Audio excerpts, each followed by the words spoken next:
Welcome to Armenia! We're on an adventure, driving as far east as our rusty, not so trusty van will allow. Join us, Lucy and Ben, on our journey around the hot springs, remote villages and undiscovered lands of Europe, Turkey and beyond.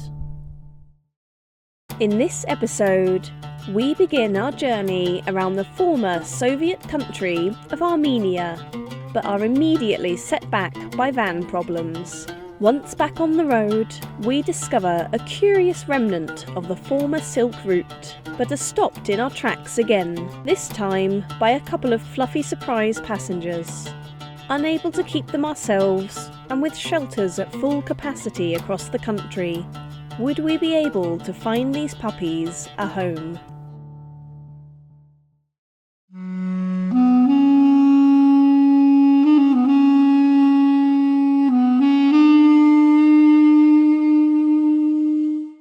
We arrived here late last night from Georgia, which is somewhere up this valley behind us here. We actually managed to arrive here with no dents or scrapes on the van, despite everyone's best efforts on the way to the border. The border crossing was actually really quick and friendly.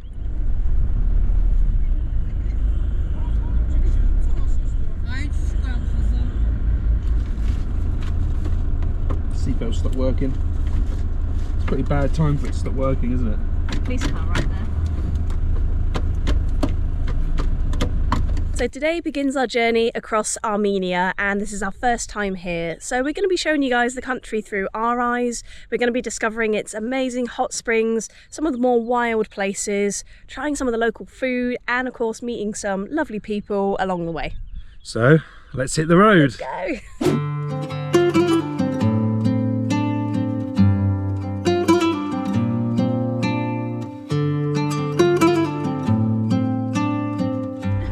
Quality varies somewhat. I think you get really bad bits and you get some really good bits, but again, we've not done much yet, so it's hard to say. But what I've really enjoyed so far is all the really old Soviet era vehicles on the road, and I'd say there's probably more of those in these villages than there are newer vehicles. And they've still got the old Soviet number plates on them as well, and it's for us really exciting to see. I think, you know, we love these old larders and gas vehicles and yeah, we just love all these quirky Russian vehicles. They're brilliant. They're right up our street. We just love classic vehicles in general, and these are something that we would not see back in the UK, so being here and seeing all of these vehicles is really exciting for us.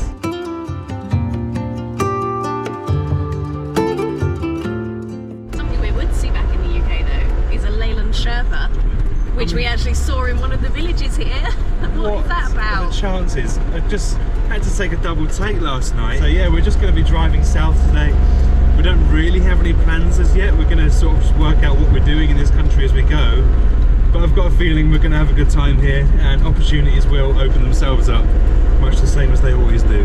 So I guess we're just going to hit the road now and enjoy the drive.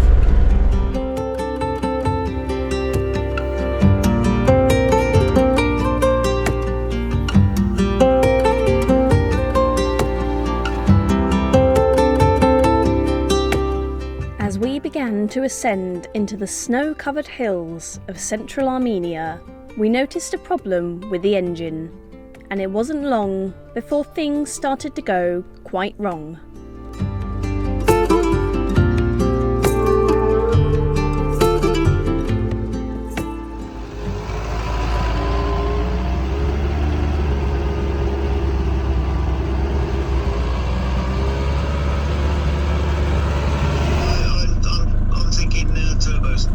Sounds about right. I've seen good engine smoke with a turbo. It's just that because everything's cold, there's a little bit more slack in it. It is getting tired. Basically, everything's getting tired. And it won't help with the turbo not working properly. Okay, I guess we're going to try and make it to the garage today then. I would head for a garage if I was you. It sounds pretty bad. We spent the next few hours driving to Yerevan, enjoying what we could of the beautiful highlands, whilst acutely aware that we could break down at any moment on our first day in a new and curious land.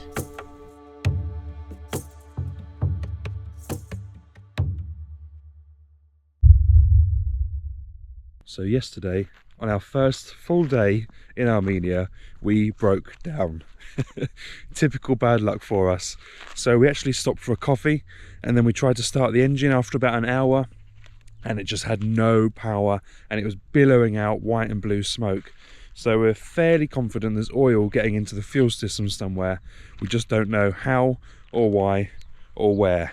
So we drove halfway across the country when it decided to stop playing up, all the way to the capital city of Yerevan, where there is just one single diesel specialist that we found who works on full transit engines. We arrived at the garage too late yesterday to do any real investigating, so we're going to drive back down there very shortly and hopefully get started taking this engine apart and seeing what the problem is.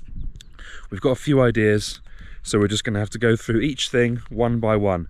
This is not the beginning to the journey through Armenia that we anticipated, but we've seen a lot of the country in just one day. We're actually driven over halfway along this country in just a day.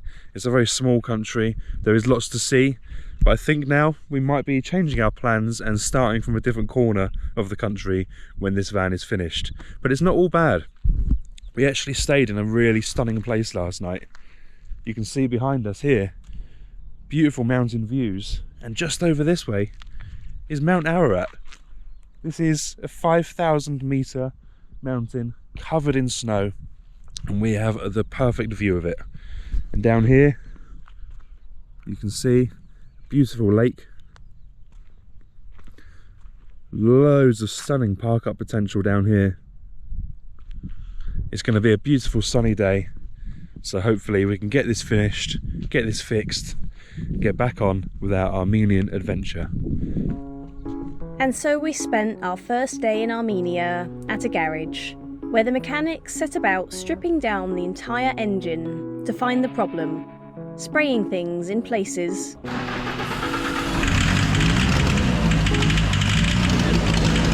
and generally torturing the engine. At times it seemed like they were breaking things, rather than repairing them, which was making me very nervous. We stayed there until long after the sun had set, waiting and hoping for good news.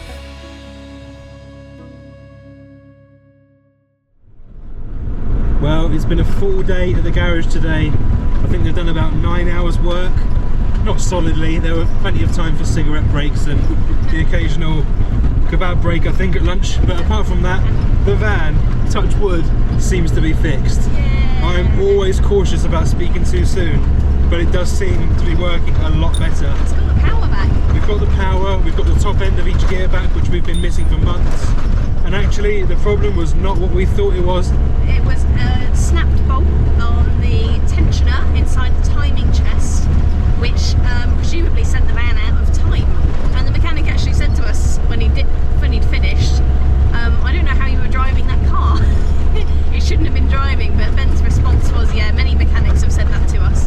It's funny, you know, over the years. amazing how many mechanics have said, I don't understand how this thing is still driving. It just keeps going. Honestly, neither do we, and I'm sure neither do a lot of you. But, you know, it's Up going. the old EV is all I can say.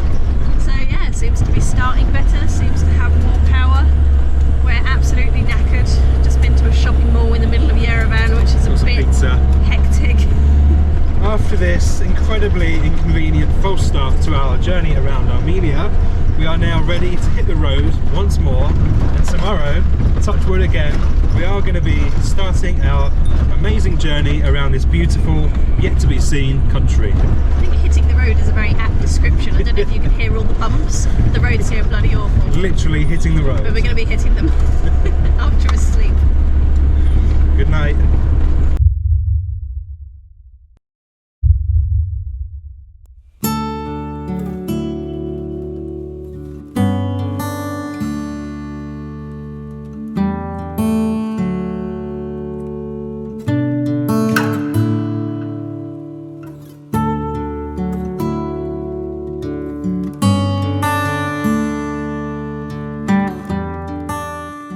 After a challenging start to our time in Armenia, we headed for the hills to disconnect and relish in the natural beauty that surrounded us.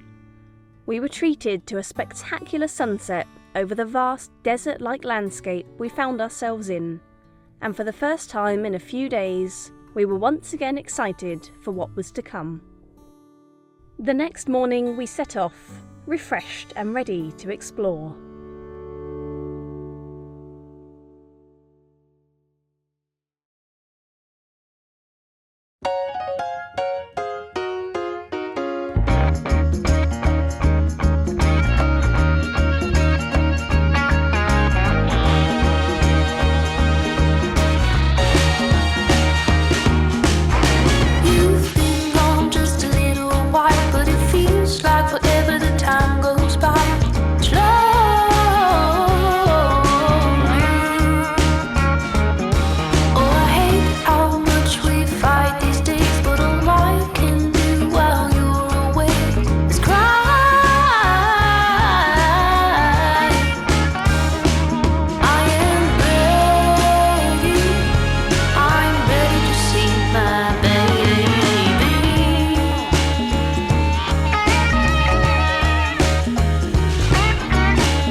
So this is a really exciting moment for us.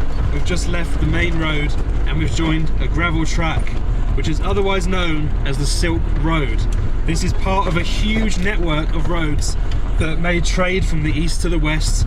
Hundreds of years, and it's really cool because so many parts of the old Silk Road are now destroyed or they've been replaced with modern roads, but this part of it does seem to be original, and it's got some of the original relics on it as well from the trading era. That's right. So up on ahead on this road is actually a really remarkable old building, and this is why we know for certain that this is still the original Silk Road. As Lucy said, most of them now have been destroyed or repaved and re-diverted along easier tracks, but this one is still exactly as it would have been God knows how many years ago. I'm going to say thousands. 700, at least 700 years 700 ago. years ago. Possibly older. Okay, I'm being dramatic. 700 years ago. But wait until you see what's up here. So we've just stopped off on the old Silk Road through the Armenian mountains to take a look at a Caravanserai. So these buildings were known as stopovers for the traders and their animals, and you can see behind me the remnants of one of these huge buildings that would have housed the horses, the carts, the traders moving from east to west with all of their wares. There's loads of these around the country, and this one behind us is one of the more basic ones, believe it or not. It's incredible to be walking through this piece of history, really, something that was so integral to the trade routes between Europe and Asia. And you can kind of just imagine the traders lying in here with their animals, maybe starting a few small fires to keep warm. And you could just imagine how many hundreds, maybe thousands of people passed through here in the years that it was operational. And I particularly like this little feature here in the roof. You can see the roof is a huge domed structure, and up here is this really cool star-shaped window.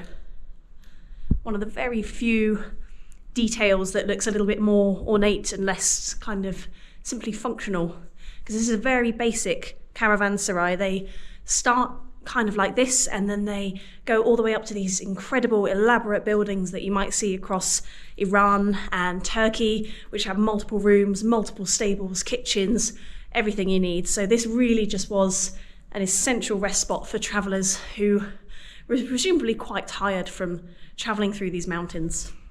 What I find particularly amazing about this place is that the smell in here is actually really strong. It smells like sheep.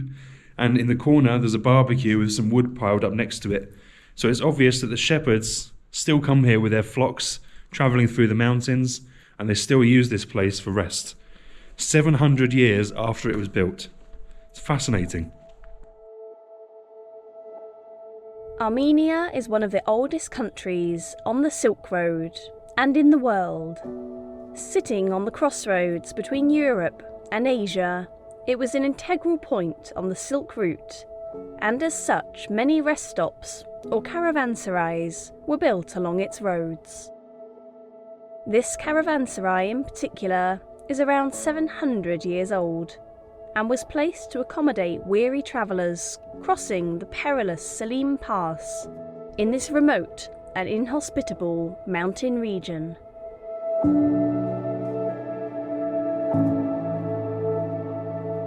Nowadays, the old Silk Road lies in ruin, as travellers use the new Vayots-Dzor Pass, which we joined to cross the mountain. As we climbed over 600 metres, snow began to fall, and it was at the top of this pass we discovered another caravanserai.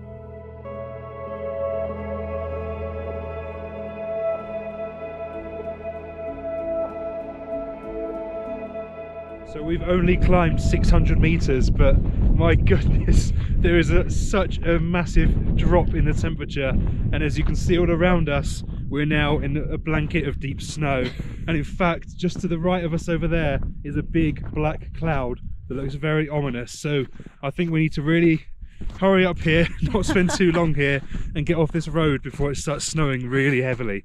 So we're actually at 2,400 metres here. We've just ascended the Selim Pass, which is the old traders route, and we're here to visit another caravanserai, the Orbelian's caravanserai, and this is in fact the best preserved one in the country. It was built in the 14th century and restored in the 20th century, and you can still see all of the original details and the rooms inside. So we're going to go take a look. Oh, I've got snow in my feet. In your feet?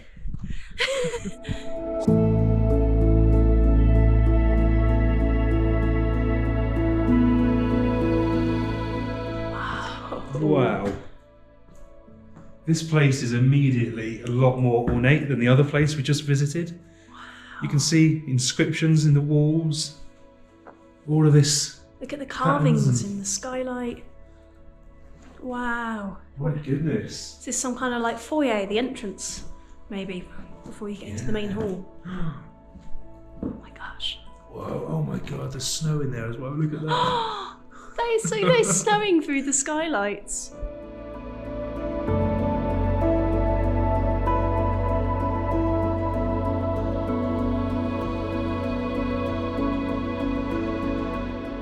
I don't think you're going to fit through this entrance, Ben. Wow. You had to duck. This is incredible.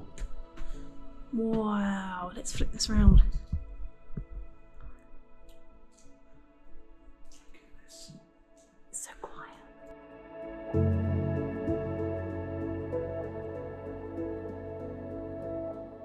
So it looks like this place is divided into 3 rooms. There's 2 side rooms here, appear to be for the animals because you've got the troughs running all the way through these archways here. And then this huge, giant arched room in the middle is where the traders and the merchants would have sat around big fires, sharing food and wine and spirits and gifts from all over the world. This is really where East and West met, and they shared ideas, they shared spices, tea. You can just imagine all the thousands and thousands of people that have come through here on their journeys, their pilgrimages, their economic trade routes throughout the centuries. And we're stood here today on our own journey through this wonderful country. It's quite mind-blowing, isn't it?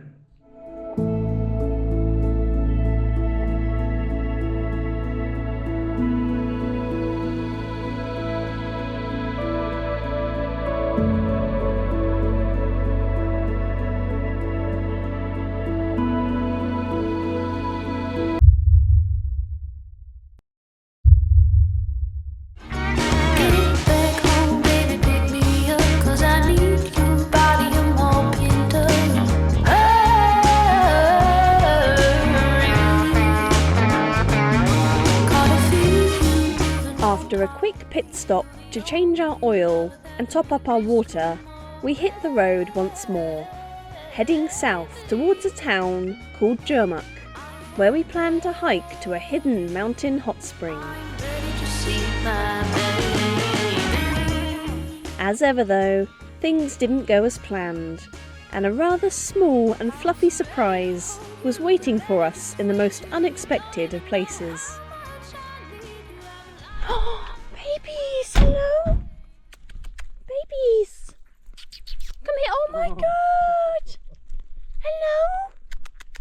Oh my gosh, you're too tiny. Come here. Come here. You're so small. Oh my gosh, they're so sweet. Look how small they are. Where's their mum? Oh my goodness. They look so scared. Actually, at first I thought it was just one dog. One big Just a fluffy ball of fluff. Oh, Bless them. they're They're so really small. Look, you can just pick them up. Hello. Just drop the bread.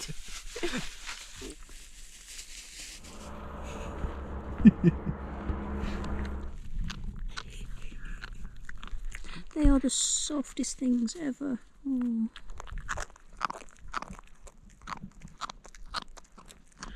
Hey, nice. We couldn't possibly leave the puppies at the roadside, so we scooped them into a box and brought them with us.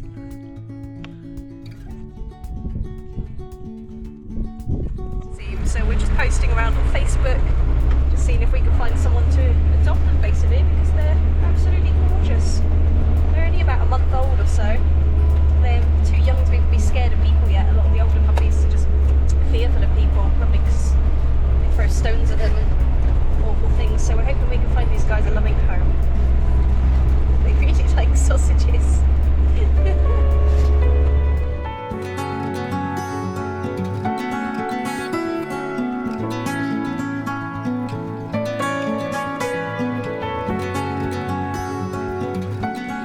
So we're currently in an Airbnb. We booked this place so that we could get some washing done and have a shower. And we've ended up kind of adopting 2 puppies into here. It definitely says you're not allowed pets, but shh, don't tell them. It's about 1 degree outside, is it? It's freezing out there, there's snow. It's just too cold to leave them outdoors, so we're gonna lock them in the bathroom for tonight. And then tomorrow we're gonna try and take them to Yerevan, which is a 6-hour round trip from here. But there are a handful of dog shelters there, so we're really hoping that someone will take these poor little guys in. We have received a few messages on Facebook. We've been posting in the local groups and pet owners and rescue centres and stuff, and someone told us that recently all of the adult dogs were culled in this area. All the mother dogs were killed, basically. So we're guessing that these puppies are probably homeless and abandoned.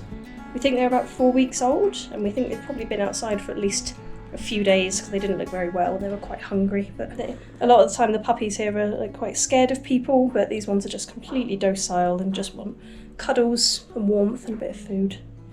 I'm surely someone would take them in. They're absolutely adorable. I looked them up and they're Armenian sheep dogs, so they're the kind of dogs that would be bred to fight off wolves and defend sheep, and usually they have their ears cut off when they're only 3 days old, but seeing as these ones have still got their ears, I'm guessing that they've always been strays. Bless them. What we can do for tonight is keep them warm, keep them fed, see what we can do tomorrow.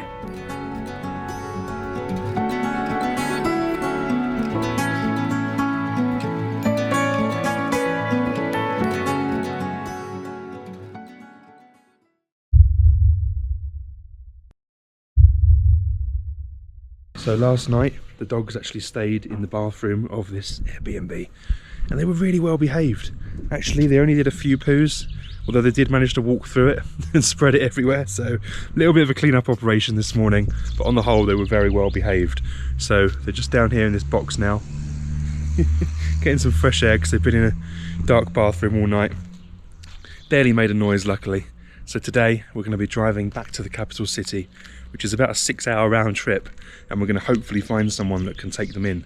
We've been asking around probably a dozen or so different shelters and people that just have them in their homes, and it's a really hard situation here because so many people want to take them in, but they just can't afford to. Their dog food, their bills, their health, their checkups, it all costs a lot of money in a country that doesn't have lots of money. So we're going to be trying our best to find somewhere today, and hopefully it all works out for these little creatures very nicely. I mean, who wouldn't want to take these in? Let's go find you a home.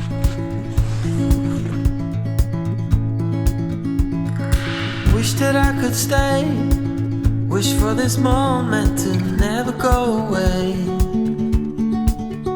but it's all in my mind.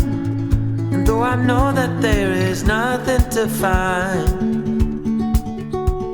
you're a beautiful sight in the summer night,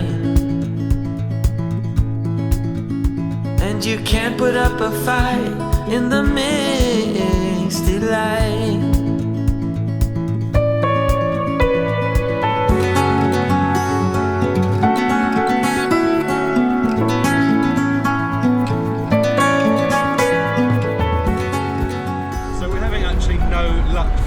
Anywhere that's going to take these puppies off us, and I'm a little bit concerned we're going to be stuck with them. We just can't leave them out now. We've been too invested in them. So we've phoned around and messaged around probably about a dozen places maybe so far since last night and today, and we just keep getting to dead ends. We're just not having any luck with it. So we're just going to go to Yerevan. We're going to go around the veterinary clinics and just beg. From what we've been reading and hearing from these people, the animal shelters are full. They can't take anyone else on, any other animals on. They've just got no money, no funds to pay for the food, for the bills, for anything. It's a really sad situation.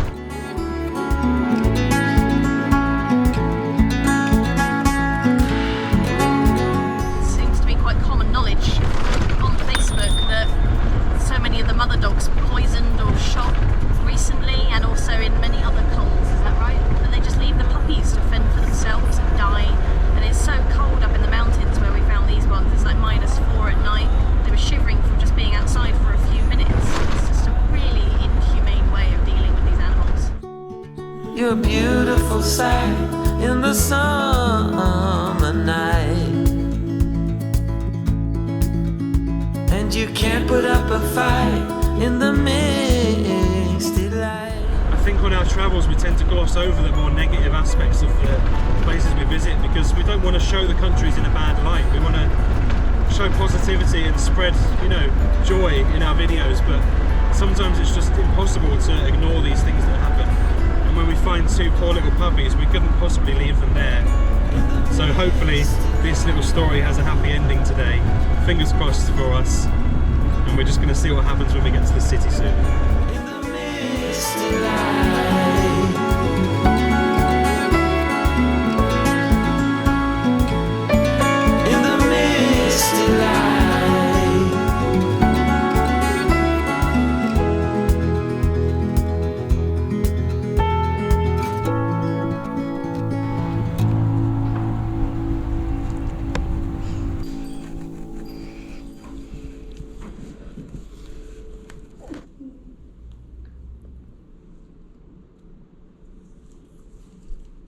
Very healthy. Yeah, oh good. Yeah, that's it. Okay, great.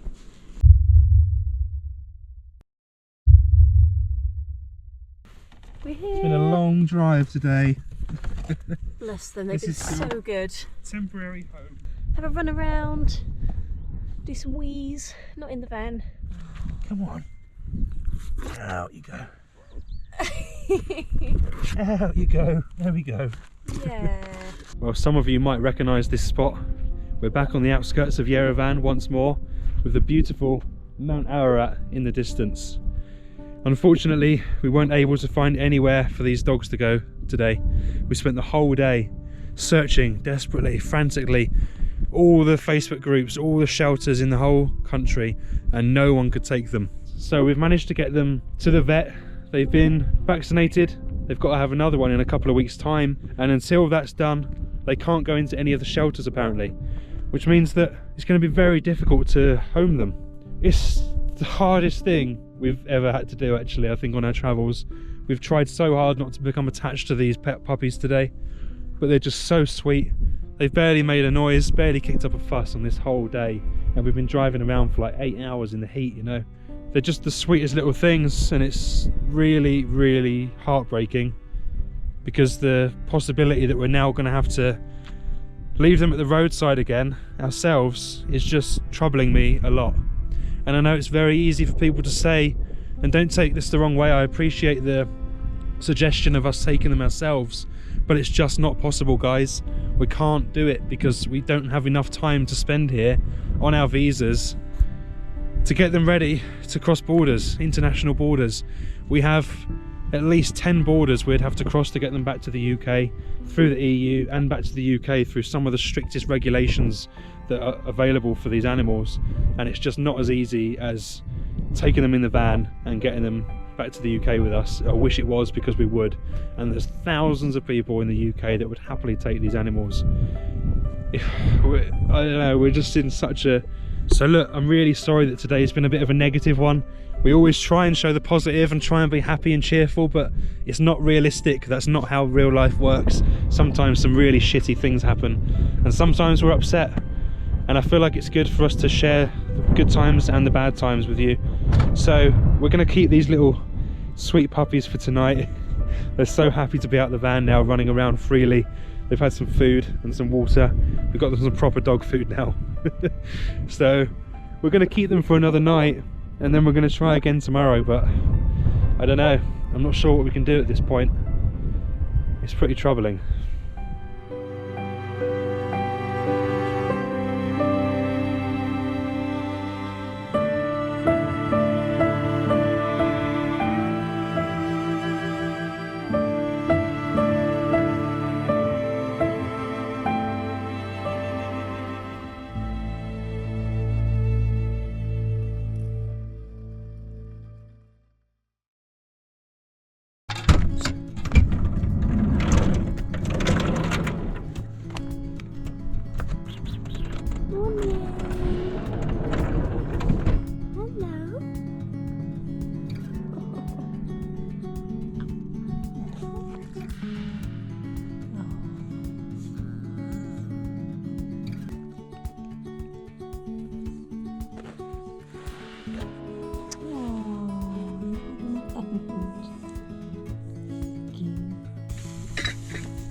We've got an offer of a shelter. So last night, after hours and hours of wearing these people down, various messages, pleading and begging with them, they eventually agreed to take these lovely little puppies in today on the premise that we pay for their vaccinations and a month's worth of food. And in fact, when I woke up this morning, I was inundated with messages from people who were offering to take them, and it's really made us just feel a bit happier, because yesterday we were just hitting brick wall after brick wall, and it seemed like no one here wanted to help these innocent little animals, and we were feeling a little bit low, as you could probably tell. So this morning we're feeling much more positive, and it's just been a really wonderful way to wake up. We're so invested in these little puppies now, it's going to be really, really hard to let them go, and I think they like us as much as we like them. They were so happy this morning when they woke up, all play fighting and nuzzling into us, and I think after a couple of days worth of good food and cuddles, they're feeling a lot happier. And we just don't want to let them go, but we have to. So in a minute we're going to head down to the shelter and we're going to hand them over.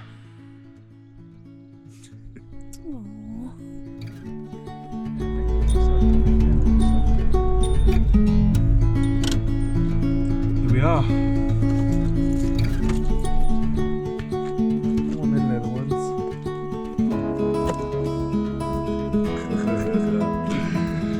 Whoa.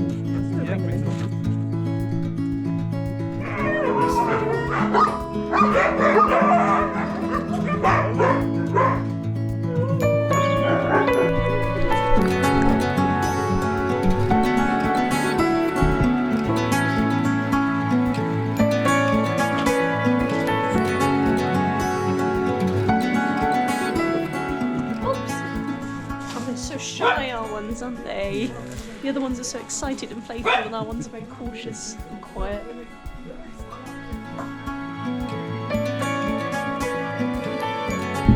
at him. He's learning how to play.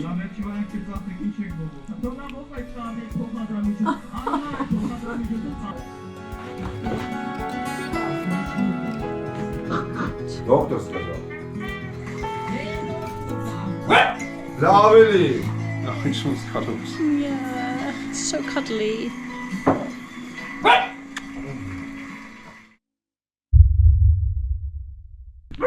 this shelter is called Simba, and as you can see around me, there are lots and lots of dogs here, all desperate for loving homes. They actually have 40 dogs here in their shelter. It's quite overwhelming how many they've got here, and this is just one shelter of many in the city, all in desperate need of homes. So we'll put the links in the description of this video to their Instagram and their Facebook. And if you're interested in adopting one of these beautiful dogs, it's definitely possible.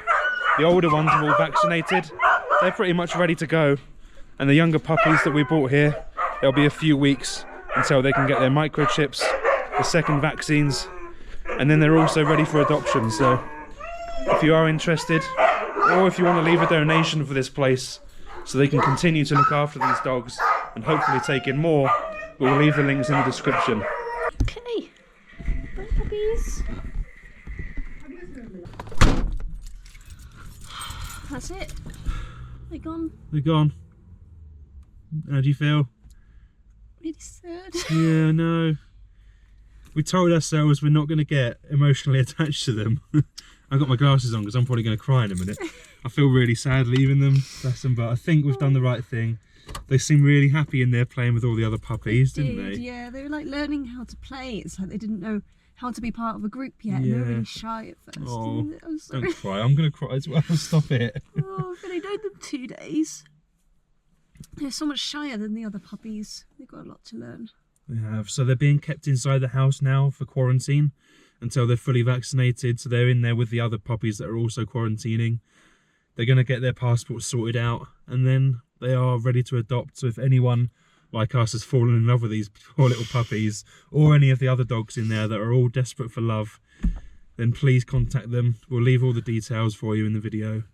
And it'd be lovely if we could end this story for them back in the UK somewhere with a loving family. Even if our puppies are already taken by the time this video comes out, they've got so many dogs in there, and it's just one small snippet of the scale of the problem here. Like, they've got 40 dogs. They really can't take any more. They've converted whole rooms of their house and their entire garden to these dogs to give them as much space as they can, but it's just rammed with dogs in there, isn't it? And It is. you can tell they don't want to keep turning them down, but they're just out of space. And I think, you know, if you're looking at adopting a dog, you should really look at adopting them from other countries. It's a little bit more hassle and paperwork, but ultimately they're in just as much need, if not more, than dogs in the UK. It's so sad leaving, but this show must go on. Oh, I miss them already. So we're now going to spend the next God knows how long in this city trying to get our van fixed. We have no breaks. We need to go get this sorted urgently now the puppies are taken care of. Oh my god, that's so holding back tears the whole time.